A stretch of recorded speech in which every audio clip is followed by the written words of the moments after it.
찾아 헤매이듯이 내 영혼 주를 찾기에 갈급하나이다. 예, 오늘은 한국에서 전통적으로 어린이 주일을 지키는 그런 주일입니다. 1920년대요. 한국이 아직 일본의 식민지였을 때, 그때에는 어린이라는 단어가 아예 없었죠. 그때는 사람들이 어린아이들을 부를 때마다 이놈아, 저놈아 이렇게 부르든지요, 아니면 어린 것이라고 부르기도 하고요, 아해라고 부르기도 하고 애새끼라고 부르기도 했습니다. 어린이란 말이 없었으니까. 이런 현실의 문제의식을 가졌던 사람이 바로 소파 방정환 선생이었습니다. 그는 나라의 미래가 어린 세대, 다음 세대에 달려있다라는 사실을 분명히 알고 있었습니다. 나라가 잘 되려면 우리 지나고 난 그 다음 세대가 잘 되어야 한다라고 생각했고요. 그런 확신에서 그는 어린이들에게도 존댓말을 쓰자, 어린이들에게도 존댓말을 써야 한다라는 그런 운동을 시작합니다. 그래서 그때 처음으로 어린이라는 말이 나오죠. 어린이는 사실은 어리신이의 준말이라고 그래요. 그래서 어린이는 참 괜찮은 말입니다. 그죠? 어린 사람, 어리신이라는 이런 뜻이요. 그리고 어린이도 엄연한 인격체라고, 어린 아이들 함부로 대하거나 아이들의 그 생각이나 아이들의 그 의견을 좀 들어주고 아이들의 말도 들어줘야 한다. 엄연한 인격체다라는 사실을 강조했습니다. 이게 1921년의 일이었습니다. 그리고 1922년 5월 1일에 처음으로 어린이날을 제정하자라고 그렇게 주장합니다. 그리고 1923년에는요, 아동잡지 어린이라는 제목의 아동잡지를 처음으로 창간하게 됩니다. 그해 5월 1일에 아동문화운동단체인 색동회를 그가 창설하게 되고요. 이것이 어린이날의 유래가 되었습니다. 그러다가 해방 후에 1946년부터는 5월 5일을 어린이날로 지키자 이렇게 제정하게 되었습니다. 한국 교회도 이런 전통에 따라서 5월 첫 주일을 어린이 주일로 지키면서 어린이들을 통해서 주신 축복을 감사하는 그런 날로, 또 동시에 하나님께서 우리에게 주신 이 귀한 생명들을 어떻게 우리가 잘 양육해야 하는가라는 이런 그 문제들에 대한 해답을 모색하는 주일로 그렇게 지키고 있습니다. 성경에 가만 보면요, 어린아이에 대해서 좋게 말씀한 부분도 있고요, 또 어린아이에 대해서 부정적인 묘사도 있습니다. 이를테면 예수님은 어린아이들, 천국은 어린아이와 같이 하나님 나라를 떠받드는 자가 천국의 것이다, 아니지, 자의 것이다, 천국은 그런 자들의 것이다 라고 그렇게 말씀합니다. 어린아이와 같지 않으면 하나님 나라에 들어갈 수 없다고 말씀하신 부분이 있고요, 또 한편에는요, 어린아이의 사람이 장성하면서 어린아이의 일을 벗어버려야 한다라고도 말씀을 합니다. 그러니 어린아이들은 분명한 것은요, 우리가 배워야 할 좋은 성품이 있는가 하면 우리가 이제 극복해야 할 그런 어린아이적인 유치함이 있다는 사실도 우리가 알고 있습니다. 그런 어린아이 다움이죠, 사실은요. 그 childlike라고 하는 말도 있고 childish라고 하는 영어 단어가 있습니다. 둘 다 하나, childlike는 좋은 뜻이고요, childish 하다는 것은 어린아이 같은 유치한 이런 의미를 갖는 부정적인 단어입니다. 이렇게 아이들에게 나타나는 성품들이 있는데, 이 성품들이 반드시 옳으냐 그르냐를 이야기하기 전에 이 성품들은 어린아이라면 누구나 갖는 그런 성품들이요, 자라가면서 자연스럽게 극복해야 하는 그런 부분들이 있잖아요. 그런 부분들을 극복하고 그리스도적인 그런 인격이요, 성경적인 인간상을 어떻게 만들어갈 수 있도록 우리가 돕느냐라는 데에 우리가 우리의 과제가 있는 거죠. 부모로서의 과제가 있습니다. 근데 이런 어린아이들의 특성 가운데 하나는요, 자기 중심성입니다. 그 self-centeredness요. 자기가 온 세상의 주인입니다. 자기가 주인공. 왜냐하면 집에서 온통 자기만 보면 예뻐하잖아요. 엄마 아빠가 완전히 입이 이렇게 되면서 저만 보면 바보가 됩니다. 엄마 아빠들이. 그렇잖아요. 그러니 온 세상이 바로 나를 위해서 존재하는 것 같은 착각에 빠지게 됩니다. 그래서 온통 세상을 자기 중심적으로 이해하는 것이 어린 아이들의 일반적인 그런 특성입니다. 어떤 엄마가요, 자기 아이를 꾸짖고 있었대요. 아이가 캔디를 엄마가 아이한테 캔디를 넌 하루에 5개만 먹어. 5개 이상 먹으면 안 돼. 라고 말을 했어요. 근데 엄마가 없는 틈을 타서 아이가 캔디를 더 먹었던 모양이에요. 그래서 엄마가 이 문제를 가지고 아이를 책망합니다. 너 캔디 하루에 5개만 먹으라고 그랬잖아. 근데 엄마 안 본다고 더 먹으면 되냐? 그게 잘한 일이냐?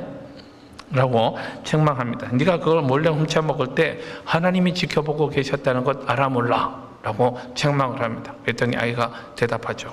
다 알고 있었다고. 하나님이 지켜보시는지 자기도 알고 있다고 그렇게 대답을 합니다. 그랬더니 엄마가 놀래가지고 아니 하나님이 너를 지켜보신다는 사실을 알면서도 네가 캔디를 더 먹었단 말이야? 네 하고 대답은 뻔뻔스럽게 그렇게 대답합니다. 아이가 이렇게 대답하니까 엄마가 더 화가 났어요. 그래서 아니 그래 그럼 네가 캔디 먹을 때 하나님이 너한테 뭐라고 그러시더냐? 라고 물어봤어요. 그랬더니 아이가요, 얘야 하나님이 이렇게 얘기했다는 거예요. 얘야 여긴 내 엄마도 없고 너하고 나하고 둘뿐이구나. 그러니까 내 것도 좀 챙겨다오. 하나님이 그렇게 얘기했다고 그러는 거죠. 저는 이 아이들이 일반적으로 이런 생각을 자기에게 이익이 되도록 생각하고자 하는 그런 성품들이 있다고 그랬잖아요. 하나님이 자기를 지켜보신다는 사실도요, 자기에게 이롭도록 생각하는 거요. 이게 아이들의 특징인 것 같아요. 그리고 귀엽기도 하죠. 어렸을 땐 귀여워요. 무슨 짓을 해도 귀여워요. 그런데 사람이 이제 어린아이의 때를 지나면서도 어린아이 같은 그런 일을 하면 그건 좀 곤란합니다. 장성한 어른이 아직 어린아이 같은 그런 삶을 산다면 그 부모에게는 물론이고 다른 사람들에게도 고통을 주는 존재가 되고 마는 거죠. 그래서 자라갈 수 있도록 해줘야 합니다. 그죠? 그리고 자라감에 목표가 있어야죠. 우리가 도대체 누구처럼 되어갈 거냐 말이죠. 대체로 아이들은 자기 부모처럼 되어갑니다. 부모의 인생을 배우고 부모의 성품을 닮아가고 그렇습니다. 그런데 성숙한 인격을 가진 사람이라면 자기가 세상의 중심이 되는 삶이 아니라 남에게도 내가 뭔가 덕을 끼치는 인생이 되어야겠다라고 생각하게 되잖아요. 이게 어른의 특징입니다. 우리 나이 많고 내가 몸뚱아리가 크다고 그냥 어른이 되는 것이 아니고 내면이 자라가야 되잖아요. 근데 성숙한 내면의 특징은 뭐냐 하면 남을 위한 배려가 있는가 말이죠. 온통 온 세상을 나한테 유익이 됐냐를 기준으로 온 세상을 살아간다면, 세상 생각하고 판단을 내리고 그렇게 살아간다면 그는 아직 몸뚱아리만 어른일 뿐 그 내면은 유치한 어린아이와 다름이 없습니다. 자기중심적인 생각, 자기중심적인 사고, 이것이 아직 어린아이의 특징이잖아요. 성숙한 사람이라면 내가 남에게로 덕을 끼치는가를 생각하게 될 것이고요. 더더군다나 신앙적인 사람이라면요, 신앙적인 인격을 가진 사람이라면 내가 하는 이 일을요, 나의 선택과 나의 판단을 주께서는 어떻게 생각하실까를 항상 염두에 두게 되어 있습니다. 내가 이렇게 살면 하나님이 기뻐하실까? 혹은요, What would Jesus do? 예수님이라면 이런 상황에서 어떻게 하실까? WWJD라고 옛날에 사람들 많이 그렇게 얘기를 했습니다. 항상 그걸 생각하는 거죠. 예수님이라면 어떻게 하셨을까? 혹은요, Will this glorify God? 내가 이렇게 하는 것이 하나님을 영화롭게 하는 일인가? 아니면 하나님의 이름을 말이죠, 욕되게 하는 것인가를 생각하게 되잖아요. 이게 성도의 또 인격을 갖추는 성도의 생각이라는 말입니다. 그래서 교회에서 아이들을 가르치고 양육하는 궁극적인 목표는요, 우리 아이들이 자라가면서 정말 하나님을 기쁘시게 하는 인격으로 자라가도록 하는 거, 그거 아니겠습니까? 사람들이 성도들이 이거 하나님의 생각은 어떠신가 말이죠. 예수님이라면 어떻게 하실까를 항상 생각하면서 예수님의 성품을 닮아가고 예수님의 인격을 닮아가는 것, 이것이 교회 교육의 궁극적인 목표입니다. 예수님처럼 생각하는 거요. 예수님처럼 살아가는 것. 그런 사람을 양육하는 일이. 저는 그런 의미에서 오늘 부모된 사람들에게 할 수 있는 가장 그 최고의 칭찬은요, 참 그 자녀 훌륭하게 교육하셨군요. 아이들 참 훌륭하게 키워내셨습니다. 라는 이런 말이 아니겠는가 생각을 합니다. 신앙 교육을 참 훌륭히 시키셨군요. 자녀들이 신앙이 참 훌륭합니다. 라는 칭찬이 최고의 칭찬 아닌가 생각합니다. 오늘 우리는요, 본문에서 한 나라의 왕이면서도 그런 신앙 인격을 갖추지 못한 안타까운 한 사람을 보았습니다. 자기 중심적인 사고를 벗어버리지 못한 사람이요, 히스기야 왕이요. 사실은 히스기야 왕은요, 참 괜찮은 사람이라고 하나님이 했던 사람입니다. 열왕기 하사 18장 3절에 보면요, 하나님이 이런 말씀이 있어요. 히스기야가 그의 조상 다윗의 모든 행위와 같이 여호와께서 보시기에 정직하게 행하여 했습니다. 이건 대단한 칭찬이죠. 하나님은 사람들을 보실 때요, 겉모습만 보시는 거 아니잖아요. 겉모습 보고 번들을 하다고 괜찮네 하고 하나님은 그렇게 생각하시는 것이 아니라, 하나님은 사람을 보실 때 그 내면을 보신다고요. 마음의 동기를 보시고요, 또 내가 가진 성품과 생각과 또 내가 살아가고자 하는 내 삶의 가치관과 내 삶의 목표를 하나님이 보신다고요. 근데 하나님이 그렇게 보시고 난 다음에 말씀하셨던 것이 그는 정직하군 하고 하나님이 인정을 하셨단 말입니다. 히스기야 왕이. 그러니까 히스기야 왕은 상당히 괜찮은 사람입니다. 과연 그는 왕 위에 오르자마자요, 소위 오늘 우리식으로 말하자면 개혁운동을 일으켰던 분입니다. 우상들을 모조리 없애버리고요, 나라 안에 만연해 있던 부정한 문제들, 또 부패한 일들을 그는 일소하는 그런 일을 했단 말입니다. 왕으로서 할 수 있는 굉장히 좋은 일이죠. 사실은요, 하나님께서 권력을 맡기시고 하나님께서 그에게 한 나라를 맡기셨을 때는 하나님의 뜻 가운데 그 사람들을 통치하고 섬기라는 것, 그게 하나님의 의도 아니겠어요? 그러니 하나님이라면 어떻게 하실까를 생각하면서 우상들을 모조리 없애버리는 것, 귀한 일이라 생각합니다. 부정한 일들, 부패한 일들 모조리 일소하는 이런 일들, 아주 귀한 일이라고 생각을 합니다. 그런데요, 그래서 나라를 바른 방향으로 바꿔가고 있었던 사람인데, 그가 40대에 접어들었을 어느 날 갑자기 쓰러지고 맙니다. 그에게 종기가 생겼대요. 근데 이 종기가 아주 나쁜 것이었어요. 그래서 치명적인 상태로 진전이 되고, 하나님은 이사야를 통해서 그에게 마지막을 준비하라고 말씀합니다. 넌 죽을 거라고, 그러니 너는 집에 유언하라고. 그렇게 하나님은 이사야를 통해서 말씀하셨습니다. 이 말을 듣고 히스기야가 어떻게 했나요? 얼굴을 벽으로 향하고요, 통곡하면서 하나님 앞에 기도했습니다. 기도하면서 하나님 앞에 간구하죠. 하나님, 그가 전심으로 기도했다고 그랬어요. 진실로 기도했다고 그랬어요. 그러면서 하나님 앞에 하나님 자기를 불쌍히 여겨달라고, 자기가 그래도 성의껏 한 그런 일들을 기억하면서 그를 좀 기억해달라고 통곡하면서 기도를 했어요. 이렇게 애절하게 하나님의 긍휼을 간구했더니 하나님이 그의 기도를 들어주십니다. 그래서 히스기야는 다시 건강을 회복하고 일어났어요. 다 죽어가던 사람이 일어났으니까 주변 여러 나라에서들도 이 소문을 듣고요, 사람들이 전부 축하하는 행렬을 보냅니다. 그 가운데 바벨론 나라에서도 사람들이 그 사절을 보내가지고 축하하게 되었습니다. 히스기야는 바벨론에서 온 사신들을 데리고요, 여기저기 다니면서 다 구경시켜 주었습니다. 이것저것 전부 다 나라의 창고 문을 열고 보화가 얼마나 쌓여 있는지도 보여주고요, 무기를 열어서 모든 무기를 구경시키기도 합니다. 그리고 바벨론 사람들 잘 대접한 후에 돌려보냈습니다. 그런데 이게 잘못된 일이었단 말이죠. 하나님은 이 일을 기뻐하지 않으셨습니다. 그래서 39장 6절 7절 말씀이요, 6절 7절 말씀을 듣게 됩니다. 하나님은 보라, 날이 이르리니 내 집에 있는 모든 소유와 내 조상들이 오늘까지 쌓아둔 것이 모두 바벨론으로 옮긴 바 되고 남을 것이 없으리라 라고 청천벽력 같은 말씀을 하십니다.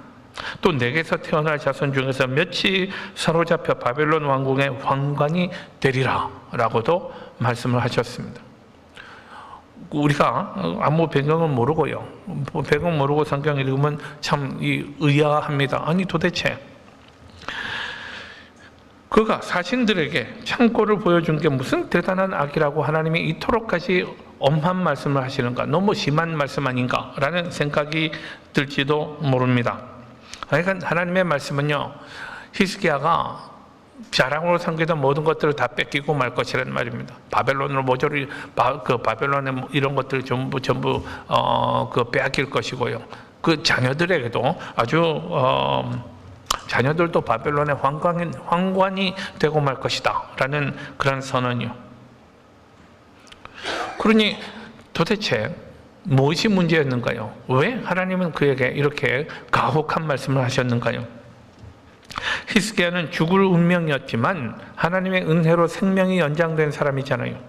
그러니 이것은 전적으로 하나님의 은혜였단 말입니다. 자기가 뭔가 노력해가지고요, 자기가 투병을 굳은 의지로 말이죠, 난 병이 나을 거야 해가지고 그런 것 아니고요, 하나님 앞에 엎드려 기도했더니 하나님이 그를 불쌍히 여기셔서 그렇게 생명을 더하게 하셨잖아요. 하나님의 은혜로 그렇게 된 것을 알아야죠. 그렇기 때문에 자기의 회복을 축하하는 외국의 사신들이 왔을 때 그가 해야 했던 일은요, 우리나라의 무기를 보라고, 이건 결국 자기를 자랑하는 일이죠. 우리 금은 보화들 보라고, 이거 다 내가 한 일이라고 그러면서 자기를 자랑했단 말입니다. 자기를 자랑했다고. 사람이 하나님의 은혜로 다시 살게 되었으면요, 자기를 자랑할 것이 아니라 자기에게 긍휼을 베푸시고 자기에게 은혜를 베푸신 하나님을 자랑했어야죠. 겸손하게, 제가 이렇게 된 것은 하나님의 은혜였습니다 라고 말해야 하지 않았습니까? 근데 그는 하나님에 대해서는 한마디도 하지 않고요, 자기 자랑을 했단 말이죠. 무슨 얘기인가 하면요, 겉으로는 사람이 괜찮은 사람이요, 겉으로는 잘나는 업적을 이룬 사람이지만 그 내면에는요, 아직도 자기 중심적인 사고가 남아 있었단 말입니다. 아직 어린아이 같은 유치함이요, 자기가 세워져야 되고 자기를 높여야 하는 그런 마음이 남아 있었다는 말입니다. 오늘 본문 8절을 보면 더더욱 히스기야의 미숙함을 발견하게 됩니다. 8절 보면요, 이사야가 이제 그 나라의 운명에 대해서 이야기를 했습니다. 그랬더니 그가 이사야에게 대답하는 말입니다. 당신이 이른바 여호와의 말씀이 좋소이다 하고 또 이르되 내 생전에는 평안과 견고함이 있으리로다 라고 말합니다. 그래요, 하나님이 그렇게 하신다면 그렇게 하셔야죠. 덤덤합니다, 그죠? 그가 이렇게 말하는 이유가 뭡니까? 내 생전에는 평안과 견고함이 있으리로다. 나는 괜찮을 거라 말이죠. 나는 괜찮을 거라고. 내가 죽고 난 다음에 일이야 뭐 어떻게 그건 제가 알 게 뭐가 있겠습니까? 하나님 뜻대로 하시옵소서 라고 대답하고 있습니다. 자기가 살아있을 동안만이라도 평화롭고 안전하면 됐다라고 말하는 거죠. 여기에서 히스기야의 극단적인 이기심을 발견할 수 있습니다. 한 나라의 왕이라면 말이죠, 후대를 걱정해야 할 것 아닙니까? 그래요? 하나님이 그렇게 하시겠대요? 그럼 제가 어떻게 하면 좋습니까? 그렇게 되면 정말 우리 자녀들이 바벨론으로 끌려가서 거기서 황관이 된다니요, 그래서는 안 됩니다. 이래야 하는 것 아닙니까? 내 생전에는 평안함과 견고함이 있으면 됐습니다 라고 대답했단 말입니다.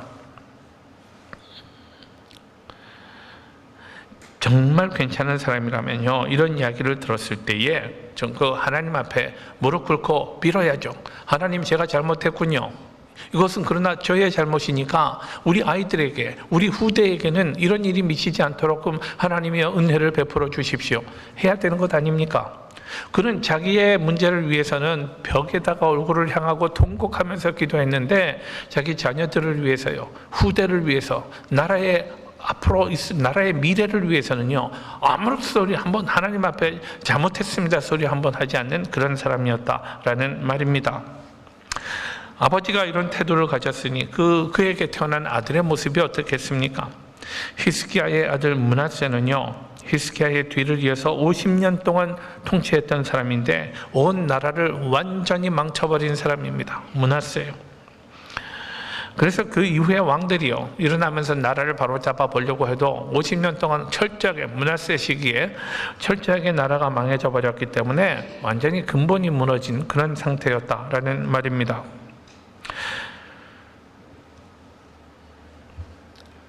만약에 히스기야가요 하나님 앞에 엎드리고 회개하고요 나라와 그 자녀들의 후손들을 위해서 하나님 앞에 기도할 수 있었으면 얼마나 달랐겠습니까? 그런 나라의 장래를 놓고 또 자기 자녀의 운명을 놓고서는 눈물 한 방울 흘리지 않았던 그런 이기적인 사람이었습니다. 그러고 난 다음에 우리를 돌아보십시다. 오늘 우리는 어떤가요?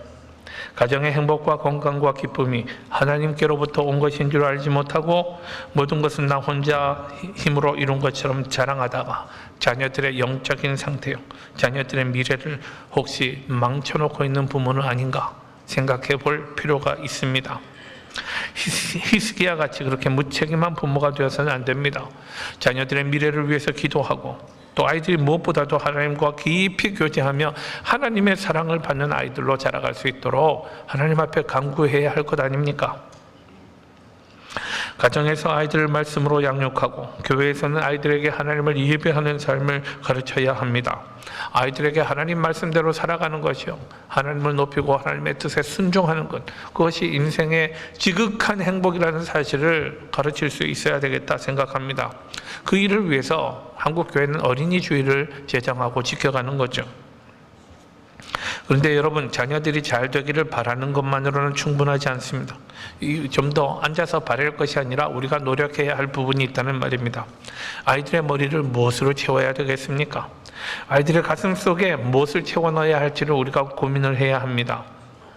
우리 시대의 비극은요, 수많은 사람들이 서로 경쟁하고 서로 앞서가겠다고 하는 치열한 경쟁의식이라고 생각합니다. 내가 성공하려면 저 친구보다 내가 더 잘 되어야 한단 말이죠. 저 친구가 없어야 내가 잘 될 수 있다고 생각하게 하는 그런 사회를 우리는 살고 있고 그런 사회를 만들어가고 있습니다.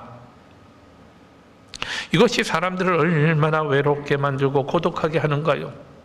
남보다 앞서가는 걸 성공이라고 생각한단 말입니다. 남보다 더 많이 벌고 남보다 더 많이 누리고 남보다 더 많이 가지고, 이게 성공인가? 그래서 아이들에게요, 인간적인 삶이 무엇인가 또는 성경적인 삶이 무엇인가를 가르치기보다는 오히려 비인간적인 삶을 살아가는 방법을 부모들이 앞장서서 가르치고 있지 않은가 말입니다. 하나님이 우리에게 요구하시는 가치관은요, 그런 것 아닙니다. 누가복음 2장 52절 말씀 보십시다. 누가복음 5장 22절 말씀, 2장 52절 말씀입니다. 누가복음 2장 52절 말씀입니다. 너무 중요하니까 우리가 같이 읽기를 원해요. 같이 읽습니다. 예수는 지혜와 키가 자라가며 하나님과 사람에게 더욱 사랑스러워 가시더라. 아멘. 복음서에요, 예수님의 성장 기록이 별로 나와 있지 않아요. 누가복음 이 말씀이 유일합니다.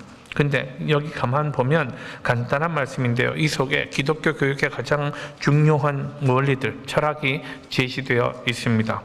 먼저 예수님요, 지혜가 자라갔다고요. 지혜요, 우리 지식과 또 그 지식을 잘 활용할 줄 아는 그 지혜 있잖아요. 지혜가 자라가고, 이것을 우리 옛날에는 지육이라는 그런 말로 했습니다. 그 다음에 키가 자라가고요. 키가 자라갔다고요. 성장, 육체적인 성장. 그 다음에 지혜와 키가 자라가며 하나님에게 사랑스러워갔다고요. 신앙교육이잖아요. 신앙교육. 하나님이 사랑하시는 인생이 되어갔다는 말입니다. 우리가 하나님이 어떤 사람을 사랑하시는 줄 알잖아요. 예배 잘하는 사람이요, 진실된 마음으로 하나님을 섬기고 하나님을 사랑하는 사람을 하나님도 사랑하십니다. 나의 계명을 가지고 지키는 자라야 나를 사랑하는 자니 나를 사랑하는 자는 아버지께서도 그를 사랑하실 것이고 나도 그를 사랑하여 내가 그에게 나를 나타내리라, 예수님이 말씀하셨어요. 하나님을 사랑하는 자를 하나님이 사랑하신다고요. 그렇지, 하나님의 사랑을 받는 존재로 자라가는 것, 이것을 가르치는 것이 중요하고요. 마지막으로 사람에게 사랑스러워 가시더라 그랬어요. 도덕 있잖아요. 도덕. 우리 인간적인 그 성품들이요. 남들에게 사랑받는 사람이 있고요. 남들에게 미움받는 사람이 있습니다. 우리 자녀들을 남들에게 사랑받고 존중받고 존경받는 아이로 키워야 하지 않겠습니까? 자, 아이들이 지혜가 자라가고요. 아이의 신체가 건강하게 자라가고 또 하나님을 진실된 마음으로 사랑하는 아이로 키워야 할 것이고 사람들에게도 존중받는 아이로 키워야 하겠다. 이것이 기독교적인 교육 철학입니다. 이 네 가지가 골고루 다 함께 균형 있게 자라가야 균형 잡힌 인격이 되는 거죠. 근데 이 네 가지가 너무 많다 생각하면요, 한 가지만 생각하십시다. 한 가지만 해결되면 나머지가, 그냥 한 가지가 제대로 서 있으면 나머지 모든 과제들이 한꺼번에 해결되는 그 하나가 뭡니까? 신명기 10장 12절 13절 말씀 제가 읽습니다. 여러분 한번 가만 들어보십시오. 이스라엘아, 내 하나님 여호와께서 내게 요구하시는 것이 무엇이냐? 곧 내 하나님 여호와를 경외하여 그의 모든 도를 행하고 그를 사랑하며 마음을 다하고 뜻을 다하여 내 하나님 여호와를 섬기고 내가 오늘 내 행복을 위하여 내게 명하는 여호와의 명령과 규례를 지킬 것이 아니냐. 하나님이 원하시는 게 뭐라고요? 여러 가지 많습니다만은 한마디로 얘기하면요, 하나님을 사랑하라는 거잖아요. 전심으로 사랑하는 거예요. 우리가 하나님을 전심으로 사랑할 때 하나님의 말씀을 귀히 여기게 됩니다. 말씀대로 살려고 노력하는 거잖아요. 하나님을 우리가 사랑하기 때문에 하나님처럼 생각하기를 원하는 거죠. 하나님이 가지신 거룩한 성품을 배워가려고 애를 쓰는 것 아니겠습니까? 그래서요, 하나님을 사랑하는 삶, 인간에게 있어서 최고의 가치는 창조주 하나님, 온 우주의 주인이 되시는 하나님을 경외하고 그분을 사랑하는 것입니다. 그래서 우리 아이들에게 이런 삶을 가르쳐 줘야 하지 않는가? 자녀들 가슴에 심어줘야 할 가장 중요한 한 가지 교훈은 하나님을 사랑하라는 것입니다. 그리고 이것은 말로 되는 것이 아니고요, 부모가 삶으로 보여주는 거죠. 그래서 어린 시절부터 아이들을요, 교회로 데려와서 부모와 함께 하나님을 예배하는 인생을 아이들이 배우도록 해야 합니다. 교회 오면 하나님을 예배하는 인생을 배우게 되죠. 하나님의 말씀을 배우게 되는 거죠. 이웃들과 더불어서 함께 섬기는 것을 배우게 되는 거죠. 하나님 나라를 어떻게 세워가는지를 배우게 됩니다. 그죠? 그리고 성경의 인물들을 배우게 되니까 성경적인 리더십도 배우게 되는 거죠. 그래서 오늘 이 사회 속에서 하나님이 왜 나를 부르셨는가를 아이들이 생각하게 되는 거고요, 내 인생의 가치와 목적을 생각하게 되는 거죠. 그래서 성경적인 리더십도 아이들이 배우게 됩니다. 교회 교육은 이런 것들을 생각하는 그런 교육이고요. 물론요, 우리 하나님의 말씀으로 자녀를 가르친다는 것이 절대로 쉬운 일이 아닙니다. 경우에 따라서는요, 원칙과 현실을 놓고 타협을 해야 할 때도 있습니다. 예를 들면 월요일 날 아침에 아이에게 굉장히 중요한 시험이 있어요.